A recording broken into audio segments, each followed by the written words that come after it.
Good morning friends, आपका स्वागत है हमारे YouTube channel learning point with Abhishek में। दोस्तों, अगर आप चैनल पर पहली बार आए हैं तो चैनल को सब्सक्राइब कर लीजिए और बेल आइकन प्रेस कीजिए ताकि आपको रेगुलर डिक्टेशन मिल सके। 100 शब्द प्रति मिनट डिक्टेशन स्टार्ट। वैश्विक महामारी से लड़ाई के क्रम में लागू की गई पूर्णबंदी के बाद पिछले करीब 6 महीने के दौरान अर्थव्यवस्था के लगभग हर क्षेत्र में गिरावट दर्ज की गई। कुछ आवश्यक वस्तुओं को छोड़ दिया जाए तो ज़्यादातर वस्तुओं की मांग और खपत कम हुई, लेकिन इस बीच एक अहम खबर यह आई है कि बाजार में स्मार्टफोन के कारोबार में अच्छी खासी बढ़ोतरी हुई है। बाजार शोध कंपनी कैनालिस की एक रिपोर्ट के मुताबिक भारत में जुलाई से लेकर सितंबर के बीच स्मार्टफोन की बिक्री 8% तक बढ़ी है। महज 3 महीने की अवधि में करीब 5 करोड़ नए स्मार्टफोन बिके। भारत में किसी एक तिमाही में इतने ज़्यादा स्मार्टफोन बिकने का यह अब तक का सर्वोच्च स्तर है।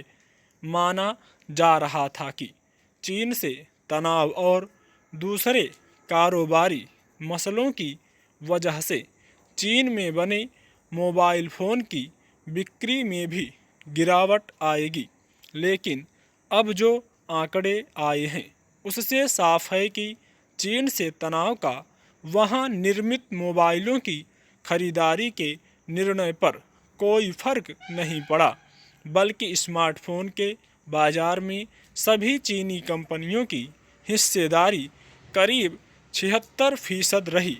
इसके अलावा बाजार के लिए ही आंकड़े जुटाने वाली कंपनी टेकआर्क ने अपनी एक रिपोर्ट में अगले 2 महीने में स्मार्टफोन की बिक्री में 36% तक वृद्धि का अनुमान जताया है।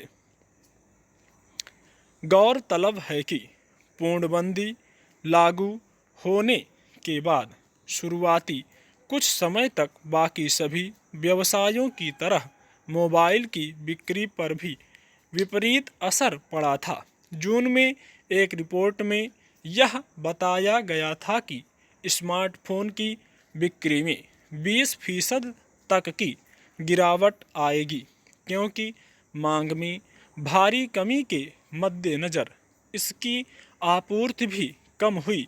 जाहिर है, समूचे देश में जब पूर्णबंदी सख्ती से लागू थी तब लगभग सभी आर्थिक गतिविधियां ठप पड़ी थीं और आमदनी बंद या कम होने की वजह से लोगों के सामने अपना खर्च कम करने की मजबूरी थी।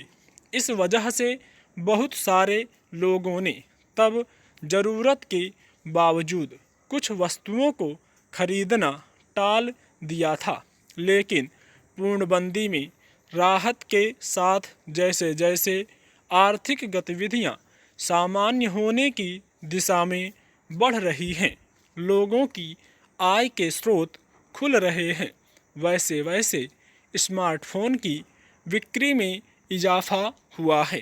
लेकिन इसका कारण जितना आर्थिक है उससे ज़्यादा यह हुआ है कि ऐसी बहुत सारी ज़रूरतें इंटरनेट और स्क्रीन पर आधारित होती जा रही हैं जिन्हें पूरा करना स्मार्टफोन या कंप्यूटर के बिना संभव नहीं है। मसलन पिछले 7 महीने से स्कूल कॉलेज बंद हैं। शिक्षण संस्थानों में नियमित पढ़ाई बाधित होने की स्थिति में एक विकल्प यह निकाला गया कि विद्यार्थियों को ऑनलाइन पढ़ाया जाए, मगर ई लर्निंग विकल्प में शामिल होने के लिए विद्यार्थियों के घर में इंटरनेट सहित कंप्यूटर या फिर स्मार्टफोन अनिवार्य है। ऐसे में बड़ी तादाद में लोगों ने अपने दूसरे खर्चों में कटौती करके भी अपने बच्चों के लिए स्मार्टफोन खरीदे। इसके अलावा कई कंपनियों ने अपने ऑनलाइन मंचों का दायरा और व्यापक किया है और वे लोगों को घर बैठे कोई ज़रूरत का सामान या फिर अन्य सुविधा मुहैया कराने का आश्वासन दे रही हैं।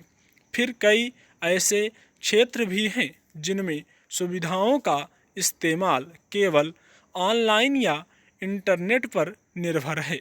यही वजह है कि लघु कंप्यूटर की तरह उपयोग में आने वाला स्मार्टफोन की बिक्री में काफ़ी तेज़ी आई है। स्टॉप।